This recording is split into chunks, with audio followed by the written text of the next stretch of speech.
పరిస్థితి బాగాలేదు, చాలా ఇదిగా ఉంది అని చెప్పేసి ఆయన బ్లడ్ టెస్ట్ రిపోర్ట్స్తోనూ ఆయన ఫోటో ఒకటి పెట్టాడు నాకు. నేను ఎమ్మటే రెస్పాండ్ అయ్యి మన అనిప్ గారికి కాంటాక్ట్ అయ్యి, సార్ ఇట్లా మన ఆర్ఎంపీ వైద్యులు బాలేవు గారు కాసువరం ఒంట్లో బాగాలేదు, చాలా ఇబ్బందికరంగా ఉన్నాడు, ఆరోగ్య పరిస్థితి బాగాలేదు, ఇంట్లో కూడా కొంచెం ఇబ్బందికర పరిస్థితులు ఉన్నాయి, రోజు గడవడం కొంచెం చాలా ఇబ్బంది పడుతున్నాడు, మనం ఏదో ఒకటి చేద్దాం సార్ అని చెప్పి నేను ఎమ్మటే గ్రూప్లో పెట్టాను. ఆ గ్రూప్లో పెట్టిన విషయానికి అందరూ చాలా తొందరగా రెస్పాండ్ అయ్యారు. గ్రామంలో ఉన్న ప్రజలు ఎలా ఉంటారంటే ఇంకా అది కొన్ని నమ్ముతారు, కొన్ని నమ్మరు అన్నమాట. అలాంటి పరిస్థితుల్లో కూడా ప్రజల మధ్యలో గ్రామీణ సేవ అనేది చాలా కష్టంతో కూడిందనమాట.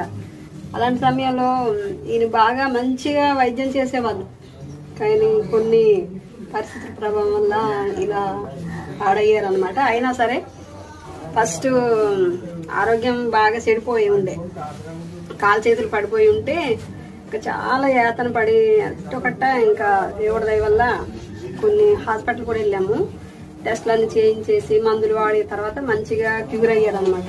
తగ్గింది, మళ్ళీ ఎప్పుడు లాగే స్టాండర్డ్గా మనిషి నడిచేది. తర్వాత మళ్ళీ ఇలాగే పొట్టలో నీరు వచ్చింది. నీరు వచ్చిన తర్వాత మళ్ళీ హాస్పిటల్కి తీసుకెళ్ళి ఇంకా మళ్ళీ ఏదో చేసి ఇంకా ఉన్న డబ్బులన్నీ ఖర్చు పెట్టేసి మళ్ళీ ఆ టైంలో కూడా ఆపరేషన్ చేయించి బాగా చేసాము. అదైన తర్వాత మళ్ళీ అప్పుడు కరెక్ట్ నిలబడి ఉంటే ఇంకా బాగుండేది. మళ్ళీ తర్వాత మళ్ళీ మూడోసారి అన్నమాట. ఇంకా ఉన్న డబ్బులు అప్పుడు ఖర్చు పెట్టి డబ్బులన్నీ ఈ విధంగా చాలా ఖర్చు పెట్టి బాగా చేసాము. ఇంక ఈసారి మాత్రం పాప కూడా అప్పుడే వచ్చే టైంలో ఉన్న డబ్బులన్నీ అయిపోయాయి. ఇంకా ఉన్న డబ్బులు కూడా ఇంకా ఎంత కొంది ఇంకా ఖర్చు పెట్టి బాగా చేస్తూనే ఉన్నాను. ఎంతో కొంత ఇక్కడక్కడ కొంచెం అప్పులు తెచ్చుకోవడం అలా బాగా చేసాము. అయినా సరే ఇంకా తగ్గట్లేదు, ఎందుకన్నది నాకు కూడా అర్థం కావట్లేదు. అన్ని టెస్టులు చేయించాను, liver test, kidney test, heart test అన్ని టెస్టులు చేయించినప్పటికీ మెడిసిన్ వాడుతున్నాం, కానీ ఎందుకో ఈసారి అసలు తగ్గినట్టు అనిపించట్లేదు. అయినా దానికోసం చాలా కష్టపడుతున్నా, నేనైతే ఎంతైనా బతికించడానికే ప్రయత్నం చేస్తున్నా, కానీ ఎందుకో మరి తగ్గట్లేదు. అయినా పర్లేదు, మీకంటూ తను ఒక ఆర్ఎంపీ అంటే చాలా సేవ చేశాడు ఈ గ్రామంలో. అయితే తనంటే చాలా గౌరవం ఉంది, కానీ ఇలాంటి పరిస్థితుల్లో కూడా చాలా మంది డాక్టర్ ఎలా ఉన్నారు బయటికి వెళ్తే ఎవరైనా అడుగుతారు.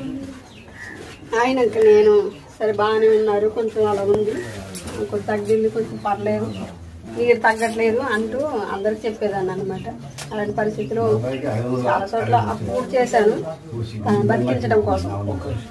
అలాంటి టైంలో గ్రామీణ సేవ చేసే ఒక వ్యక్తికి ఆర్ఎంపీ అనేది నా దృష్టిలో పర్వాలేదు. జనం మధ్యలో సేవ అనేది చాలా గొప్పది. మీకంటూ తనకంటూ ఒక యూనియన్ ఉంది అనేది నాకు ఇంతవరకు తెలియలేదు, నిజంగా నేను ఊహించలేదు. తమ్ముడు వచ్చి అంటున్నారు, అక్క ఇలా చెయ్యాలి, మాకు ఒక యూనియన్ ఉంది, యూనియన్ తరఫున రేపు నాకేదనైనా అందరు ఇలా ఒక యూనియన్గా ఉంటాం, మేము యూనిటీ ఉంది అంటే ఇంతమంది ఉన్నారు, ఇంతమంది వస్తారనే ఆలోచన నాకు తెలియలేదు. అసలు చాలా ఆలోచించాను, ఏం వస్తారో రారు అనుకున్నా, కానీ ఇంత మీకు యూనియన్ ఉంది, ఒక యూనిటీ ఉంది, అసలు ఎవరికైనా ఏదైనా ఇలా ఆదుకుంటారా అన్న ఆలోచన నాకు రాలేదు. ఇప్పుడు మీరు అందరు వచ్చాక నాకు ఎంత అనిపిస్తుంది, ఎంత యూనియన్ ఉందా, ఎంత యూనిటీగా ఉంటారా, వీళ్ళకి ఒక ఆర్ఎంపీ అనేది ఒక యూనియన్ అనమాట అని ఇప్పుడు ఈ భరోసా ఇచ్చినప్పుడు నాకు అనిపించింది అనమాట. అందుకని మీ అందరికీ పేరు పేరున కృతజ్ఞతలు తెలియజేస్తున్నాను. ఎవరికన్నా ఒక ఆర్ఎంపీకి ఏమైనా అవుతే ఇంత భరోసా ఉంది, వాళ్ళని వాళ్ళు ఆదుకుంటారు, వాళ్ళకు యూనిటీ, వాళ్ళకు అంటే ఒక కట్టుబాటు, మన గ్రామంలో ఎలా చేస్తున్నాం సేవ అంటే మన సేవకి ఒక గుర్తింపు ఉందా లేదా అన్నది మీ యూనిటీని బట్టి, మీరు ఇంతమంది వచ్చిన దాన్ని బట్టి నాకు అర్థమైంది. మీకంటూ ఒక భరోసా ఉంది, మీరుగా అసలు నిలబడ్డారు అనే ఆలోచన ఇప్పుడు నాకు అనిపించింది అనమాట, మీరు ఇచ్చిన భరోసాను బట్టి. కష్టపడతానని ఎంబీబీఎస్ డాక్టర్ పాపం వెళ్ళాను, చెప్పి వెళ్ళాను. ఇది లివర్ కాన్సన్ట్రేషనే కానీ లివర్ ఆపరేషన్ లేదా నెక్స్ట్ భార్గవేని హాస్పిటల్ అది మెయిన్ రోడ్డు వెనకాల. అక్కడికి వెళ్ళి ఎండోస్కోప్ చేయించారు. ఇదంతా మా గుండె లేదు, పోతా లేదు, ఏమీ లేదు. ఇది లివర్ ఇన్ఫెక్షన్ కానీ నేను ఎవరైనా డొనేట్ చేసేవాడు ఉంటో చెప్పు.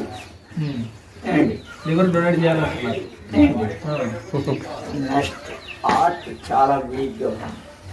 నువ్వు ఇక్కడి నుంచి అది నర్సరాలు దూరం నర్సు వచ్చావు, దడ వచ్చారు, దాంట్లో పాపం పెరుగుతుంది. నువ్వు మెట్లు ఎక్కువ వచ్చినందుకు ఆయాసపడుతున్నావు.